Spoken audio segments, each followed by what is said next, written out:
Bom dia, mais uma vez juntos para estudarmos a palavra de Deus.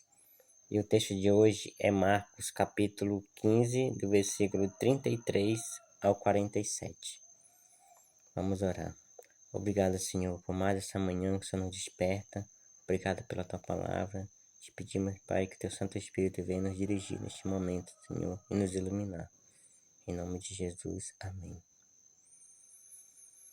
Chegada a hora sexta, ou seja, meio-dia, houve trevas sobre toda a terra até a hora nona, até as 3 horas da tarde. A hora nona, clamou Jesus em alta voz, Eloi, Eloi, lama sabachthani, que quer dizer, Deus meu, por que me desamparaste? Aqui é uma citação de um salmo, né? Claro, Jesus não simplesmente citou aquele salmo, com certeza ele também estava sentindo desamparo, né? Mas existe um salmo, né, em que é falado essas palavras. Eu não estou lembrado aqui a referência aqui desse salmo. Deixa eu ver se eu acho aqui. Versículo 34.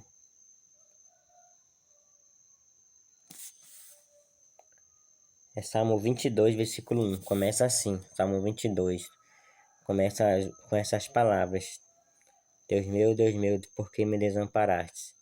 E lá nesse salmo, né, é um salmo considerado messiânico, né, fala várias coisas ali sobre o que Jesus, que dá para nós compararmos, né, com o que Jesus ia sofrer, né. Então não é justamente falando diretamente de Jesus, né, no Salmo 22, porém podemos pegar, né, trechos como esses aí e aplicar a crucificação de Jesus.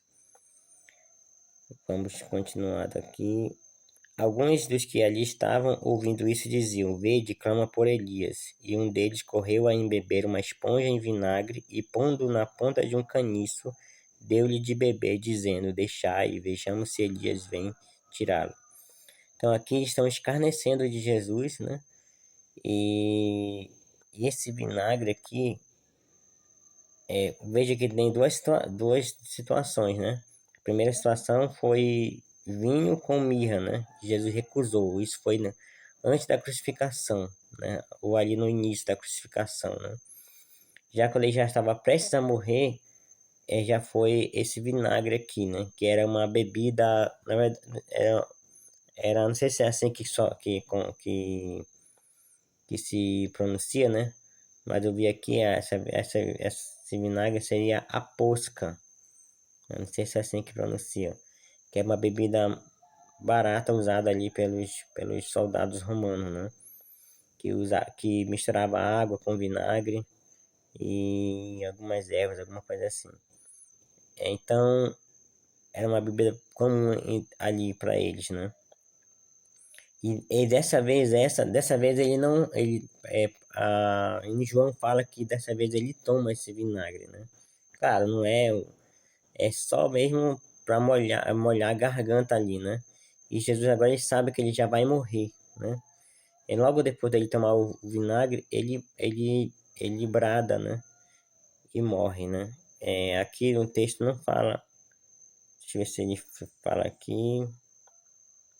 Não, né? Aqui só fala que ele dá um grande brado, né? Mas esse brado no Evangelho é revelado, né? Eles falam, está consumado. Então, ao aceitar esse vinagre, né? E nos outros evangelhos, né? Pegando os outros evangelhos, fala que ele viu que estava tudo cumprido. Por quê? Salmo 69, versículo 21, lá fala, na minha sede deram-me beber vinagre. Então ele primeiro ele disse que estava com sede, acho que no livro de João fala isso, que ele fala que está com sede, né? E aí, em resposta a sua palavra de que está com sede, deram-lhe beber vinagre. Então veio, né, se cumpriu essa escritura, né? Então Jesus vendo que tudo estava cumprido, né? Até esse pequeno detalhe. Aí ele fala, está consumado e aí morre, né? Então ele aceitou porque ele não ia, já era o final, né? Já não era como antes da crucificação, que ele ia passar ali ainda horas ali, né? E precisava estar com a mente sã, com a mente lúcida, né? Para enfrentar cada detalhe daquele momento. E outro detalhe interessante também sobre esse vinagre, né? Que era uma coisa, tem a ver com o banheiro público ali daquela época, né? Os romanos costumavam fazer suas necessidades fisiológicas, né? O número 2, né? Em banheiros assim, um na frente do outro ali, né? Uma espécie de banheiro público.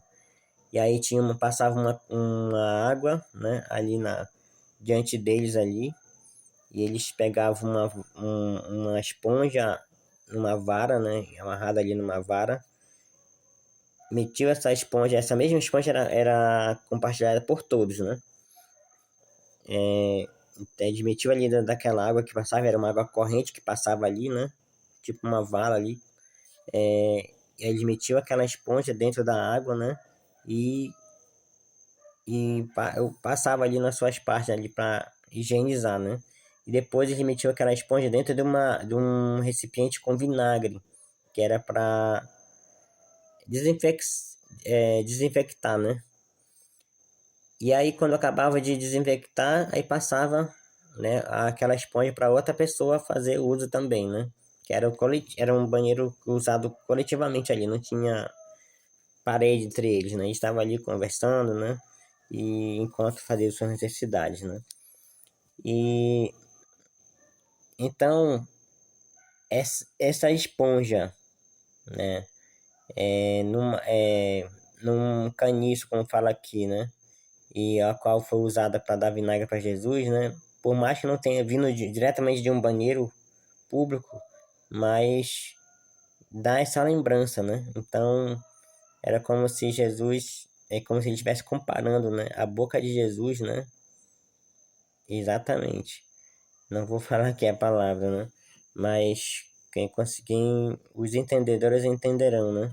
Então, para ver, né? Ao nível de escárnio, né? Que os soldados chegaram, né? A fazer com Jesus, né? Essa é uma das interpretações, né? Existe outra interpretação para esse momento, né? Alguns interpretam que era normal usar, né?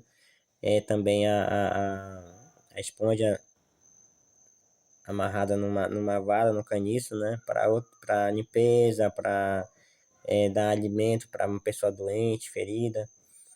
Mas, como que está muito associado a um ato de escárnio, né? Te vê nos evangelhos, né? Que eles escarneceram de Jesus enquanto deram esse vinagre para ele, né? É bem provável que eles tenham feito essa conexão. E não tem como a gente não fazer essa conexão, né? Porque realmente era usado, né? A esponja numa vara, né? E o vinagre no banheiro público ali, né? E os soldados, eles frequentavam, claro, né? Esse banheiro, né? Mas não estou dizendo que essa esponja veio diretamente desse banheiro, né? Mas foi feita essa conexão, esse simbolismo aí, né? Então, para escarnecer de Jesus, né? Outro ponto interessante, né? Versículo 37. Mas Jesus, dando um grande brado, expirou, né? Então Jesus viu que estava tudo cumprido, né? Até esse pequeno detalhe do vinagre, né? E então ele expirou, morreu, né? Agora no versículo 38, e o véu do santuário rasgou-se em duas partes, de alto a baixo. O centurião que estava em frente dele, vendo que assim expirara, disse verdadeiramente: Este homem era o Filho de Deus. Então, aqui o santuário se rasga, né? O véu do santuário se rasga. Esse véu do santuário, né? O santuário era central, né? Na teologia, na religião judaica, né? Então, e nós vemos no livro de Hebreus que tudo que acontecia ali no santuário era uma sombra do que Jesus iria fazer por nós. Então, quando Jesus morreu na cruz, se cumpriu, né? Todo o significado de todos aqueles sacrifícios, né, que eram feitos ali, todas aquelas cerimônias, né? As festas religiosas, tudo se cumpriu. Então, o sentido do véu do santuário ter se rasgado significava que já não era mais necessário mais aquele santuário, porque o verdadeiro santuário, e o verdadeiro cordeiro, e o verdadeiro sacerdote estavam ali cumprindo, né, a profecia, que era Jesus, né? E versículo 40. Ah, tá. Então, e aqui, né, existe a tradição, né, de que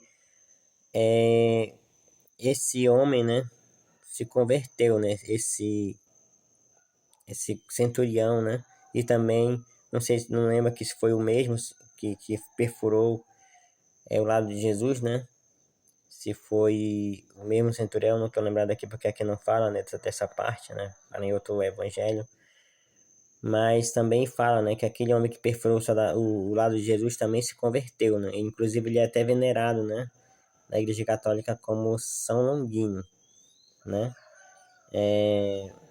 porque diz a tradição, né, de que aquele líquido que saiu do corpo de Jesus ao ele perfurar, né, o lado de Jesus, né, esse líquido caiu nos seus olhos, né, e ele tinha problema de visão e ele ficou bom da vista, né. Bom, é uma tradição, né, mas parece haver uma base sólida, né, ou mais ou menos sólida, porque se chegaram a venerar, né, esse homem, né, como São Longuinho. Agora vamos para o versículo 40, né? Estavam também ali algumas mulheres observando de longe, entre elas Maria Madalena, Maria, mãe de Tiago e o menor, e de José, e Salomé. As quais, quando Jesus estava na Galiléia, o acompanhavam e serviam, e além destas, muitas outras que haviam subido com ele para Jerusalém. Ao cair da tarde, por ser o dia da preparação, isto é, a véspera do sábado, vindo José de Arimateia, ilustre membro do Sinédrio, que também esperava o reino de Deus, dirigiu-se resolutamente a Pilatos e pediu o corpo de Jesus. Mas Pilatos admirou-se de que ele já tivesse morrido, e tendo chamado o centurião, perguntou-lhes se havia muito que morrera. Após certificar-se pela informação do comandante, cedeu o corpo a José. Então é interessante, né, que o Pilatos, né, ele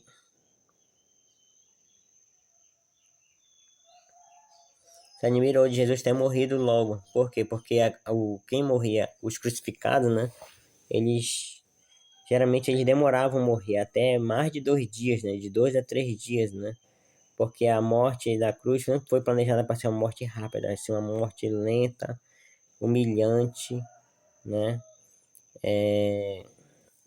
Então, e por que Jesus morreu logo? Porque o sofrimento que ele teve, né, foi sobre-humano, não foi simplesmente um sofrimento que um crucificado comum sofreria, né? Ele teve o sofrimento do afastamento do Pai, ele teve o sofrimento de todo o pecado da humanidade, desde o primeiro ser humano nascido que pecou, até o último que ainda vai nascer, né?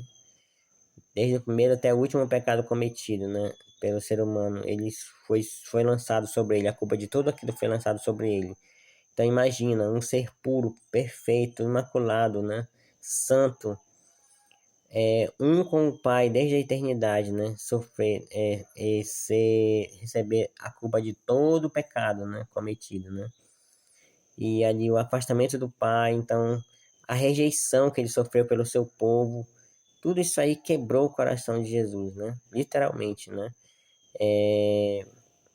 E aí ele morreu, teve sua morte abreviada, né? Não significa que ele sofreu menos. O sofrimento dele foi sobre-humano, como eu disse, né? Ninguém sofreu mais do que Jesus, né? Esse sofrimento, ele representava ali a morte eterna, né? Que cada um teria que enfrentar se não fosse Jesus ter se oferecido por nós. Então, foi um sofrimento sobre-humano. E por isso ele não suportou mais tempo, né? Ele morreu mais cedo do que os outros, né? Os outros que estavam ali crucificados com ele, né? na véspera do sábado, eles tinham que ser, não podiam ficar na cruz, né, durante o sábado. Então eles iriam ter suas pernas quebradas, né? As pernas as pernas serem quebradas iria fazer com que eles morressem mais rápido. Por quê? Porque eles usavam as pernas para se apoiar, né, para poder respirar, né? Tinha uma espécie de tábua ali, ali que eles podiam apoiar seus pés, né?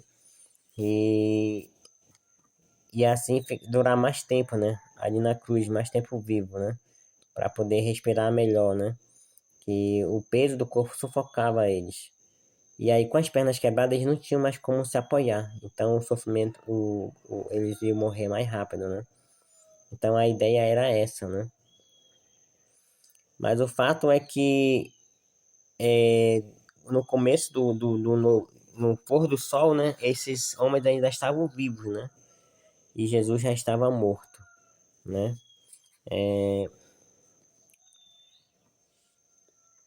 Agora, o último versículo. Este, aliás, os dois últimos, né? Este, baixando da cruz, envolveu em um lençol que comprara e o depositou em um túmulo que tinha sido aberto numa rocha, e rolou uma pedra para a entrada do túmulo. Ora, Maria Madalena e Maria, mãe de José, observaram onde ele foi posto. Esta aqui já é a introdução já para para o próximo vídeo que nós vamos fazer, né? Falando sobre a ressurreição de Jesus. Então, por esse momento que eu quis compartilhar, eu queria falar também um pouquinho, né, sobre uma profecia que foi cumprida ali, né, além da profecia da morte de Jesus, né, mas teve uma profecia específica de Daniel, capítulo 9, que são as 70 semanas, que se cumpriram também ali na morte de Jesus, né.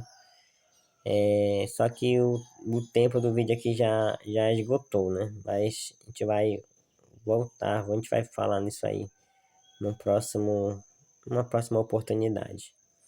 Então vamos ficar por aqui, que possamos refletir, né, no sacrifício de Jesus por nós, no que ele sofreu de humilhação e como nós falamos no vídeo anterior, toda essa aparente humilhação, na verdade estava nos conquistando para a humanidade e para Cristo, a maior vitória de todas, né? Vamos orar. Obrigado, Senhor, por mais esse estudo, mais esse momento, que o Teu Santo Espírito venha nos ajudar a entender cada vez mais a Tua palavra, aplicar a nós, que possamos refletir, Senhor, no Teu sacrifício por nós, que não tenha sido em vão, e que nós também possamos estar dispostos, Senhor, a nos sacrificar, Pai, pela Tua causa, se preciso for, Pai. Obrigado por tudo, ficar conosco, dar-nos um bom dia. É o que pedimos e agradecemos em nome de Jesus. Amém.